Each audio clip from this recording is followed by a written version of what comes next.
All right, ladies, gents, welcome to Biology Lesson 1.1 today. So, if you are at home, you are going to need to open up your file for your knowledge pack. We are doing 1.1, What is Life? So, without any further ado, let's begin. All right, so in this lesson, we're going to go over something that is a little bit difficult to answer. In fact, we're probably not going to tell you exactly what life is, but we will go over what life does. In fact, there's a book that was written at one point, literally titled What is Life? And the author in the first paragraph said, I'm not going to tell you. All right, but that doesn't stop people from trying. In fact, one of the things that happened is the Journal of Science asked a bunch of different biologists or collected up what a different biologist said life was. So I'm going to just share a few quotes with you. Here's their definition for life. Life is a self-replicating, evolving system based on organic chemistry. Okay, so self-replicating means it makes more of itself. Evolves means it's going to change, and organic chemistry means it's based on carbon.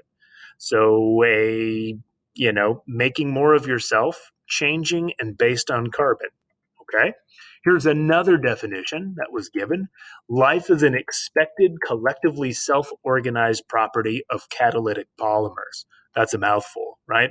So it's collectively self-organized, so it's making itself, and it's made of catalytic polymers. Polymers are basically long chains of things. Okay, there's another one. This next one is my favorite personally. Living things are systems that tend to respond to changes in their environment and inside themselves in such a way as to promote their own continuation. Okay, so they're systems. That makes sense. They're things working together. That's what a system is. They can respond to changes in their environment. So, that makes sense. You sweat when it's hot. That would be a change in your environment and a response.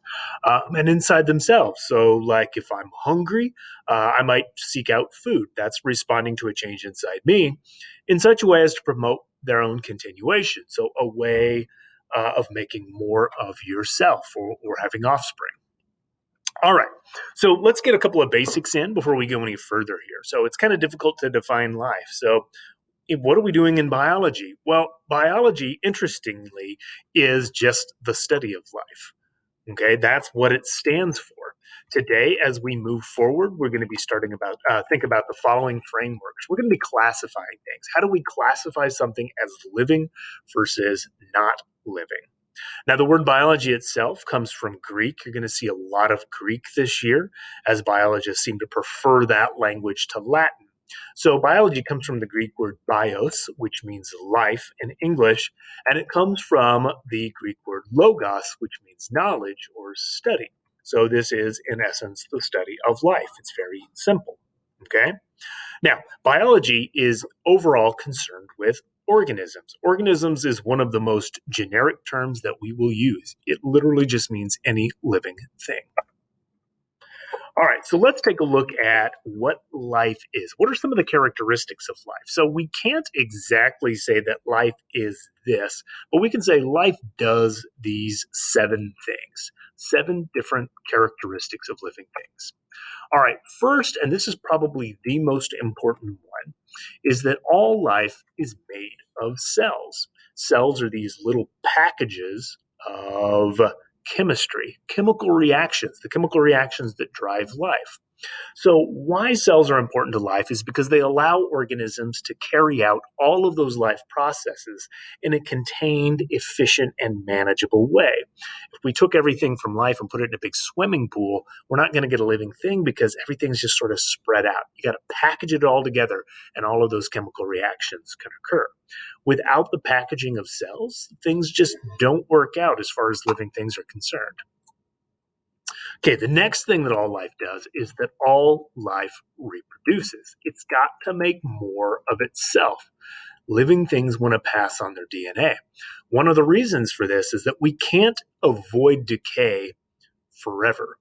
So, in order to keep life perpetuating, we have to reproduce. All right, so why that's important is it allows life to perpetuate over long periods of time.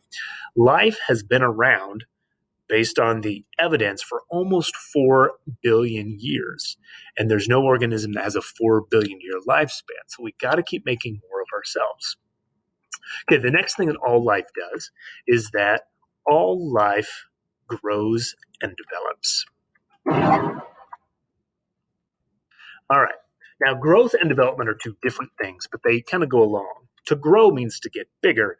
To develop means to undergo a change as one ages. Okay.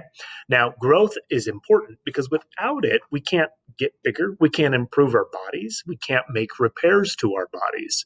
Every single human started out as a single cell.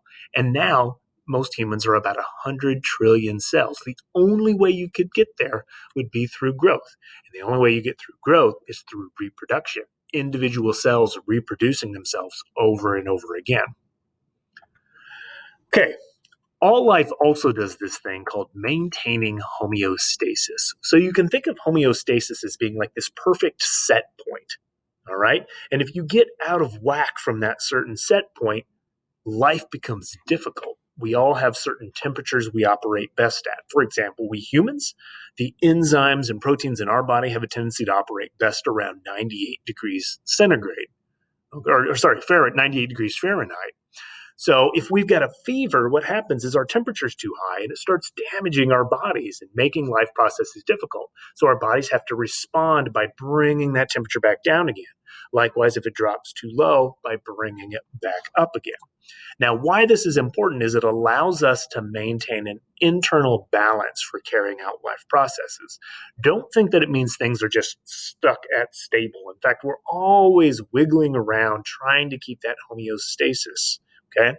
And we respond to this as well. For example, we'll get a drink when we're thirsty. That's our body saying, hey, you're low on water. We need to bring that water level back up again. Okay, the next thing all living things do is kind of unique to life, and that is all living things obtain and use energy in some way.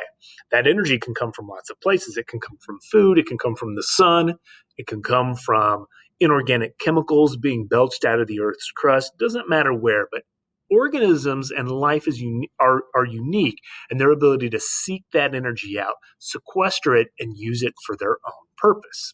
Now, why this is important is that in order to stay alive, we've got to have the energy to power all of those life processes and move around essentially nonstop.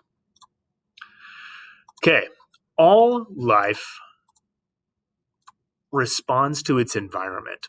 Environment in this case just means anything around an organism. And every living thing responds in some way. For example, if you plant a seed, it doesn't matter which way you place it in the soil, the roots always grow down and the shoots always grow up because that seed, that organism is capable of responding to gravity or capable of responding to sunshine. Every living thing on the planet does it, whether it's made of one cell or whether it's made of trillions of cells. Now, why this is important is that the environment is constantly changing around from night to day, from summer to winter. And this allows organisms to react to the changes in order to optimize their surroundings for survival. For example, a marmot, when winter comes on, is going to hibernate. It's going to respond to that cold winter lack of food by going underground, lowering its body temperature and heart rate in order to survive the winter based on the fat stores it saved up all summer. All right, and last but not least, all life adapts and evolves. Okay. The earth is a changing place. It always had been. There are periods in our past that were super hot and humid. There are periods in our past that were very dry, other periods that were incredibly cold. Okay. The only way for life to keep going on planet Earth is for it to change its traits, to become adapted to these new environments. So every life, or for all life forms on the planet, they are capable of changing over time. That's evolution. Now, why this is important is that it allows organisms to change in accordance to a changing planet. As continents move, as climate changes, life survives because it can change. It doesn't stay adapted to one particular thing. All right, guys, join us next in our next lesson. All life is made of cells, 1.2.